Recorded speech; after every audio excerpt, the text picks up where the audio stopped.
Okay mga kadok, magandang araw sa inyo. Nandito lang tayo sa bahay ngayon sa Marikina at meron tayong update video tungkol dun sa mga alaga nating gagambang Japan. Yung Araneus ventricosus, pakikita ko sa inyo yung mga nag-monster size nating mga gagamba na. Pero bago ang lahat, magsa-shoutout muna tayo ng mabilis sa mga supporters natin. Unang-una na kay Brian Jeff Conde, kay Kagameba TV Channel, si Joshua Carvalho Laksikan, si Idol Julius Quiros, kay Sir Tech Ray, si Jeremiah Clamana, kay Mark Ines, yan, si Lime76, kay Justin Ivan Gonzalez, kay EJ Spider PH, si Gabriel Payongayong, kay Emerson Ramos, kay Eisuki Okoshi, yan, si Ulysses Morales, kay Gian Sapanta, kay Jerry Brent Parahinog, kay Thomas Ciar, si Eddie Ondangan ng Bislig City, Surigao, kay Sep John ng San Miguel Pasig, si Reynold Maramag, kay Augusto Inocencio, shoutout sa iyo, si Andrew Jelly, kay Arnel Cabicina, kay Rimanuel Marquez, yan, si Glenn Joseph Sales, si Ruby Daep, kay Zach Karims, si Renz Kud 72, yan,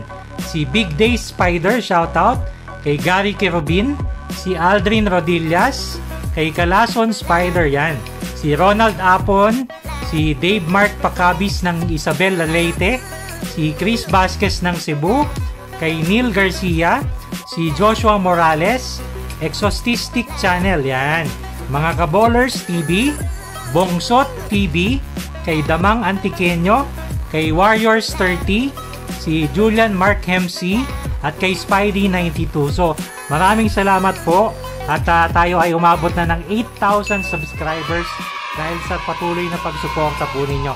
So, maraming salamat po talaga sa inyo. Ito na po yung video natin ng update sa gagamba. Okay? Panoodin nyo.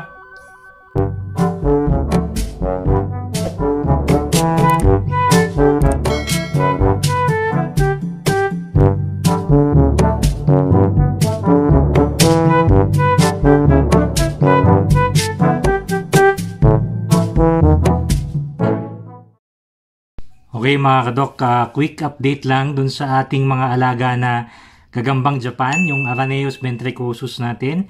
Sadly, yung pinakamatanda nating gagambang Japan, nagpaalam na. Medyo matagal na rin naman kasi siya eh. Hindi ko na rin siya nilalaban. Tapos, halos ano na, may 1 year na rin naman sa akin to. Yan yung gagambang Japan. Kita ba? Yan po.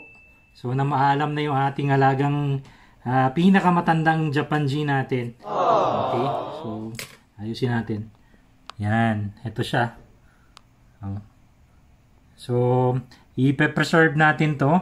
Gaya ng mga iba nating alagang Japan G o Tarantula. Binababad ko siya sa 75% na isopropyl at nilalagay ko siya sa isang canister. No, tapos pine-preserve ko lang siya. Okay? So, yan yung ating alagang isang gagambang Japan. So, papakita ko naman sa inyo ibang Japan natin na medyo naglakihan ha. So, ito yung isa. Yan. Yan lang. So, teka, kunin natin para makita ninyong mabuti. Kaya lang, sarap ng tulog niya. Teka, videoan ko na lang muna. Pause muna natin. So, yan guys. May pumalit na dun sa namatay natin na Japan. No? So, ito yung actually pangalawa sa malaki. Ayan po. Yan. So, medyo sarap ng tulog niya. Mga kadok. Yun. Bumalik sa kulungan. Teka, pause muna natin. Okay. So, ilalabas ko ulit para makita nyo. Sa size, monster size na rin po itong Japan natin na to. Yan po siya. Yan. So, sobrang laki na po nitong monster na to. Yan o. Yan po yung malaking size ng Japan G. Yan. Sabi yung sapot nyo. Pag sinaputan niya ako. Yan. So, ito yung ating Japan G. na isa. Yan. Yan po mga kadok. Grabe yung sapot niya. Kuha tayo ng 5 piso para makita ng konti. Yan po yung 5 piso. Lagpas na po mga kadok. Yan. Yan. So, ganyan kalaki yung ating monster size na Japan G. Pero ito yung bagong mold. Lalabas ko din yung isa para makita ninyo. Okay, so pause muna natin. Okay mga kadok, nilabas ko lang to. Ito yung Japan G ko na nangingitlog. Hindi na siya talaga lumaki, no? Kung ano yung size niya nung nangitlog siya, hanggang doon na lang siya talaga.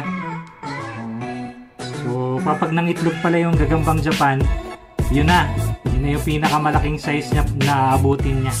So yan mga kadok, nilabas ko lang. Yan. So sa 5 piso, yan. Hanggang dyan lang siya umabot. Okay. So labas ko pa isa pang Japan G natin na monster size. Okay mga kadok, ito yung pinaka-last natin na monster na Japan G. Yan, ito yung paborito ko na makita nyo, yung may markings sa gitna. Yan o. Yan. So ang taba-taba na niya. Grabe. Ito yung 5 piso guys. O yun o. Di mo na makikita. Nalagpasan na niya yung 5 piso. Tapos pag nakabuka naman siya, yan. Yan o. Yan. So ganyan kataba na itong Japan G na to. So yan o. Yun po. Sa 5 piso. Yan. Yun. Ito pa yata. Okay, so after nito pakakainin ko itong mga gagambang Japan na to. Pati yung mga maliliit. No? So, mga pala, namatayan tayo ng gagambang Japan dahil medyo matanda na yung ating pinakamatandang gagambang Japan. Pero may kapalit tayo. So, pakita ko sa inyo.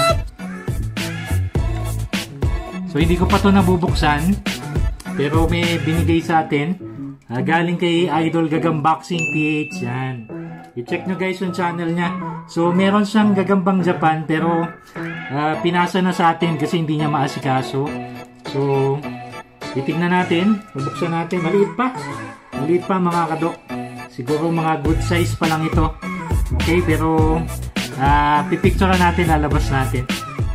Okay mga kadok, so binuksan ko yung galing kay Idol Gagamboxing na pahamugan. Yan. Para makita yung Japan G. Yun, maliit pa talaga siya. Maliit pa. So kunin natin. Yun, good size pa lang to mga kadok eh. Na gagambang Japan. Yan. Male. Yan. So lilipat ko muna kasi masyadong malaki yung pahamugan niya. Para mapalaki ko muna, anuhan ko muna siya. Tuusan ko ng power feeding to. So papakainin din natin ngayon. Okay?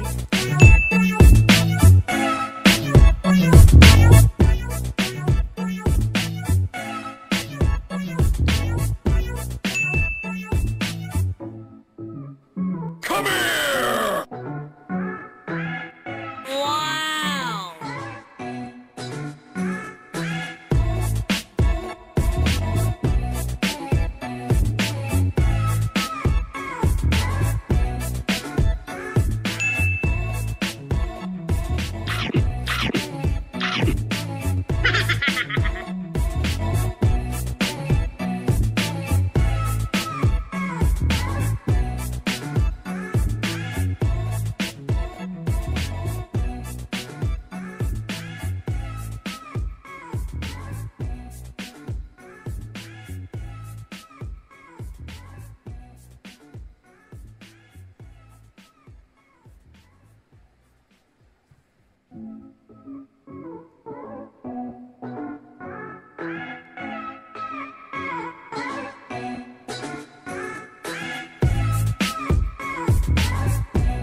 Meron pala tayong yung Facebook group, yung Gagambang Matapang Philippines. So ito yun. Yan. Kung hindi pa kayo nakaka-join, mag-join na kayo. Marami tayong pinupost yan tungkol sa gagamba. So siguro hanggang doon na lang. At magpapakain pa ako ng mga gagamba. Hanggang sa muli. Paalam!